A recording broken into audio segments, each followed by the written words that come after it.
Hello, everyone, and welcome to my podcast. As promised, today I will talk about the perfectionist parent. And to start, we need to define perfectionism in order to identify if we are perfectionists, and if we are, then to what degree, and also perfectionists regarding what. Like, we can be perfectionists in some aspects or areas in our lives, but not all. So, what is perfectionism? Perfectionism is a personality trait and mindset where someone sets excessively high standards for themselves or for others and feels a strong drive to meet them flawlessly. It often involves linking one's self-worth to achievement and being overly critical of mistakes or perceived imperfections. Let me highlight this point. Linking one's self-worth to achievement. Like, if you didn't achieve something, or like what the society thinks of as achievement, then you wouldn't feel worthy of attention, of love. There is healthy perfectionism and unhealthy one. Because for some people, after I make them reflect upon themselves and they realize that they actually are perfectionists, they go like, but I don't want to change it. It's what got me here. It's what made me successful. Because of my hard work, because of my detail-oriented eye, because of how critical I am. So I wouldn't change that. And I'm not actually asking them not to be perfectionists. I'm asking them to look at the downsides of it and to do something about it. Because in healthy perfectionism, people tend to strive for excellence. They are detail-oriented and they are motivated, they're self-motivated. And they have high standards for themselves, but they are realistic standards. And that is one big major difference between healthy and unhealthy perfectionism. Because in unhealthy perfectionism, they set unrealistic standards and expectations, which cause constant pressure and leads to feel a failure, because in their heads, if it's not perfect, then it's wrong. And they tend to procrastinate a lot due to that fear. Because if you didn't do it, then you won't have failed, Like in their heads, if I don't do it, then I'm not a failure. But truly, the failure is not trying. And when they do start the work, they tend to be very slow at getting it done. Because they take their sweet time to get things perfectly. And they tend to be stubborn about it. Like if something isn't working as they want, بحطوا راسهم براسه تيزبط. They stay on it until it does. So they and deadlines are not friends. Unless they are perfectionists when it comes to time as well. And I'm sure you can think of someone or two someones who are that way. You know, those people who stress over time constantly and are usually the first people to arrive wherever they go and end up waiting for others and getting mad at how people don't respect time. Honestly, I'm one of those people. I respect time a lot and like to be on time, if not even early, to gatherings or meeting and whatever. Now, I don't always hit the aim, but that's my aim, okay? Because shit happens. But I've also learned to adjust that a bit. So if I'm meeting my friends who I know are usually late, I make sure that I go late so that I don't get annoyed. I don't want to be annoyed in meeting friends, And this is the little work or adjustments that I mean. Like, that's what we need to do when I say let's do something about the downsides of perfectionism. Also, perfectionists also tend to not be easygoing. They like to have things planned and they take their time to make the plan perfect. So if something happens that throws the plan off, they go like, error, rerouting. And some might just shut down because this planning makes them a bit rigid and not flexible or adaptive to change. Also, being a perfectionist in organization, like having the house clean and tidy all the time or the office, can lead to OCD-like symptoms. But the difference between OCD symptoms and perfectionism is that with OCD, it is accompanied with the thought of, if everything is not perfectly organized, something bad will happen. So in perfectionism, we don't have that thought. Okay. Anyway, I went a bit off topic, but generally, there are many downsides to perfectionism, and we don't need to have them all or relate to all, but you can see how the mentality of perfectionism, how the thought of wanting to do things perfectly can affect different aspects of your life. So I want you to reflect upon that and think if you have that thought and how is it affecting different areas of your life, even the ones that I didn't mention. All right? It's an extreme mentality that many times make you think, I'll either do it perfectly or not at all. So the all or nothing mentality. But the thing is, there's so much room in between. Now, there are three main types of perfectionism according to psychologists. One is the self-oriented perfectionism, which is perfectionism towards yourself. You expect yourself to be perfect and have high standards for yourself. So you tend to be very critical of yourself and you struggle with so many things that I already mentioned. The second is other-oriented perfectionism, which is expecting perfection from others, whether it's friends, colleagues, your partner, or even your children. And generally, as humans, we tend to be the most critical and expecting the most of the people closest to us, so our partner and our kids, because we see them as a part of us or representing us. So we tend to want them to be, inverted commas, perfect, just like us. And that puts a lot of pressure on them and can also take a toll on our relationship with them. Because if we can't accept mistakes, they won't come to us if they made any, which creates a distance between us and them.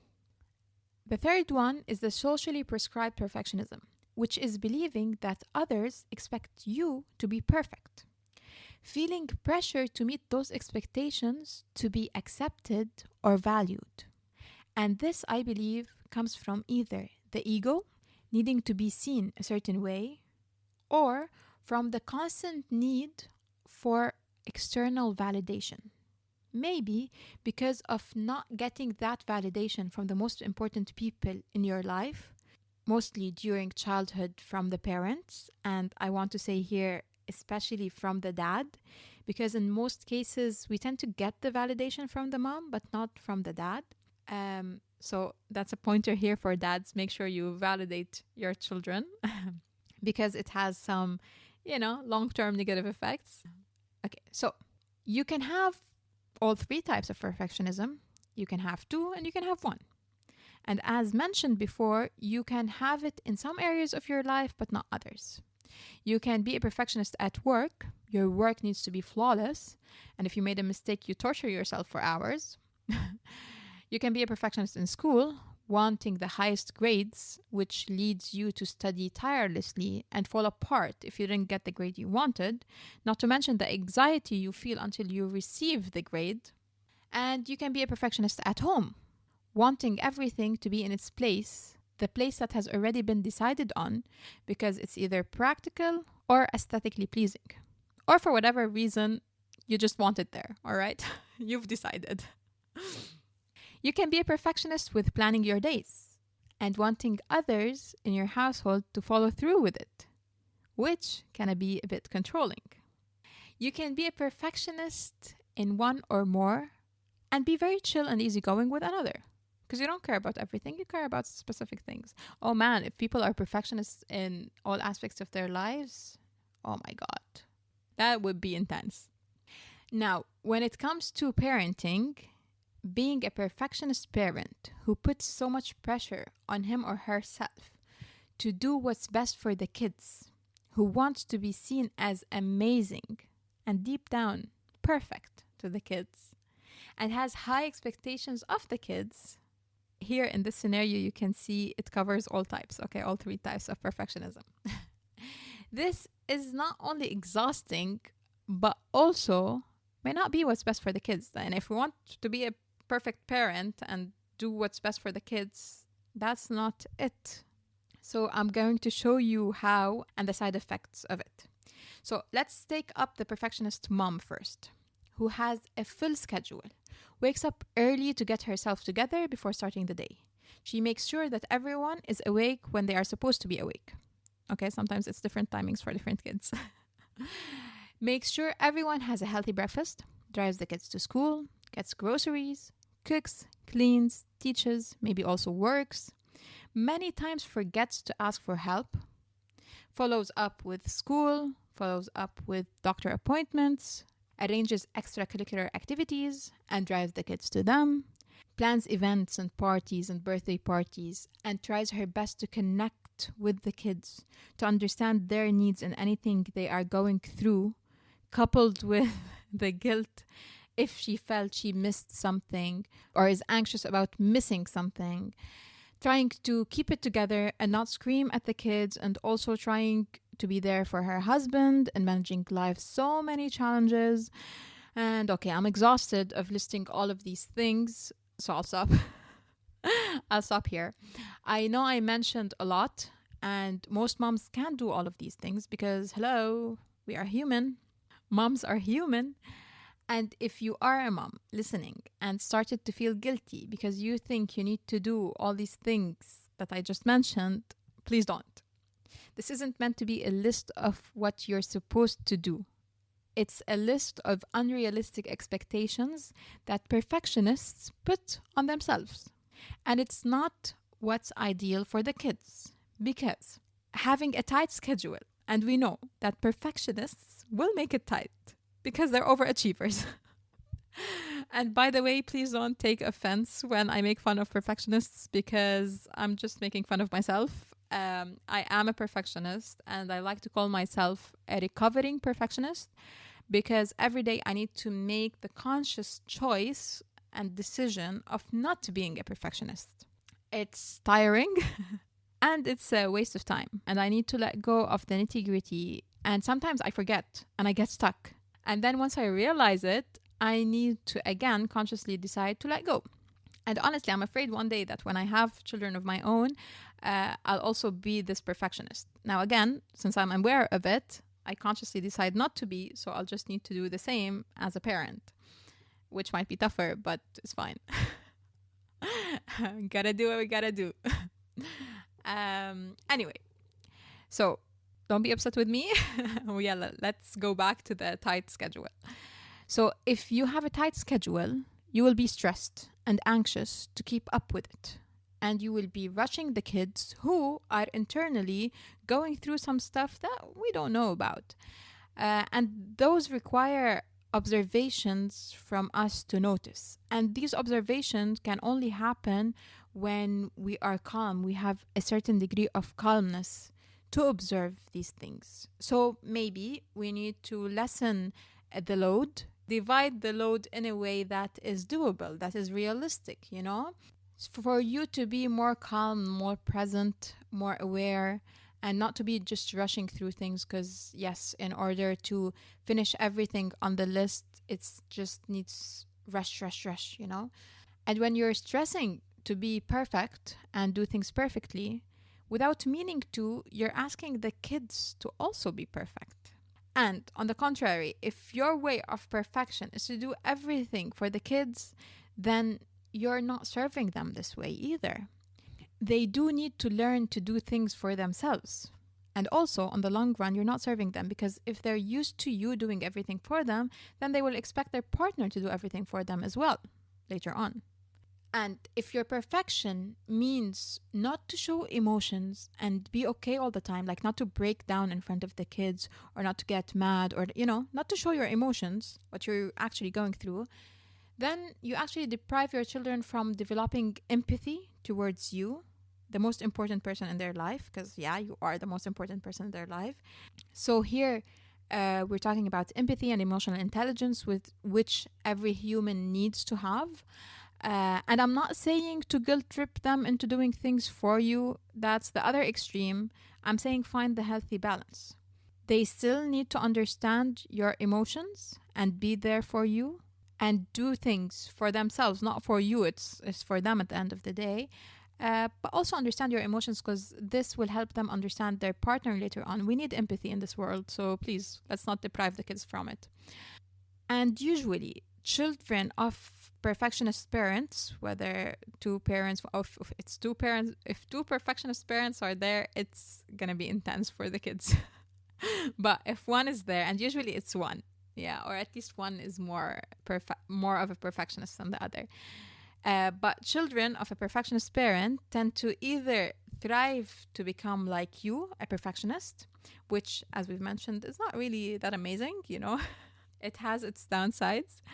So they either go to being like you or they go the other way, which is like, oh my God, this is so much work. Because when you're a perfectionist and you do everything so amazingly well, the child looks at you and goes like, I cannot be this good. That's too much. And I don't want to be this good because it's a lot of work. So they tend to go the other way, and it becomes difficult to get them to do stuff. Not do it perfectly, just do it. So yeah.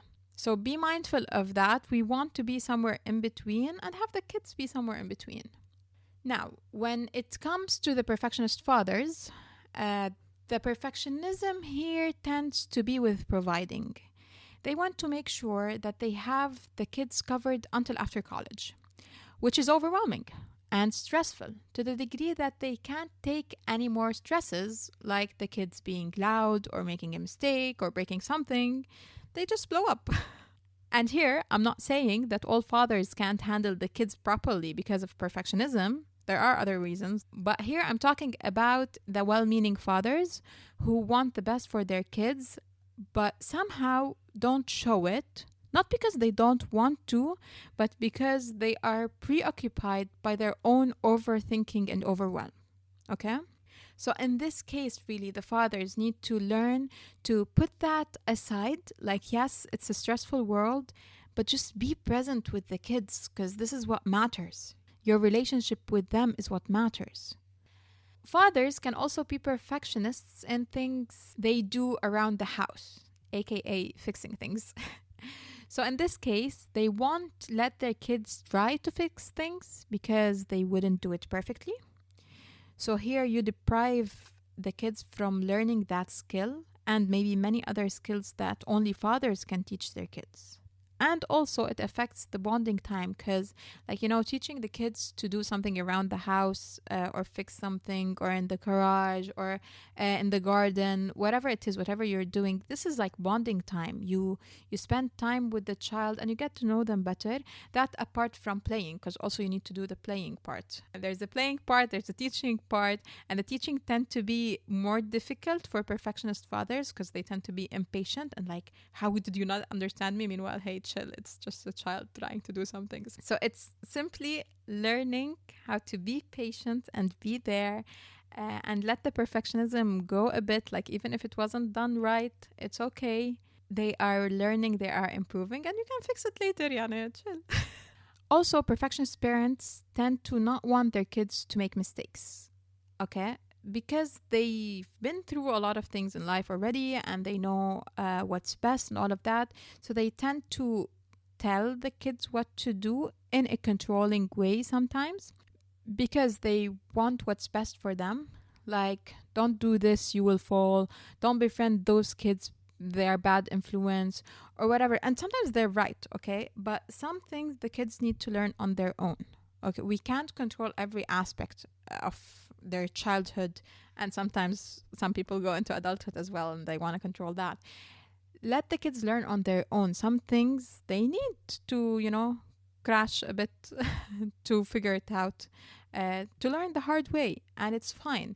But there are things, yes, of course, you want to put your foot down and like, no, but in a way that is you can explain things, you teach them by telling them your point of view, you make them understand rather than just ordering them to do something, because hey, we all do not like to be ordered to do something. We like to choose to do it, so make them understand your perspective and hopefully they do choose to do it your way. If not, let them. Okay, sometimes we really need to let go, and it's fine.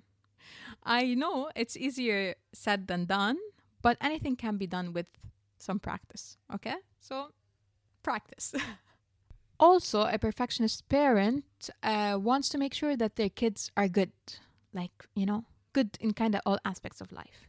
So, for example, if the child has a great personality, but is having an issue or two, or not even issues, but room to grow, as in you'd like them to be a certain way or develop this personality trait, for example, being more confident. Yes, we can encourage and provide opportunities to grow, but we don't need to push too much. Sometimes that has an opposing effect. If the child is trying so hard to be good, whether it's grades wise, helping wise around the house, just being a good child, and feels that all of this is not enough, then at some point they might decide to stop trying. So choose your battles. And also, sometimes things just come with time. Like confidence does grow as you're growing up.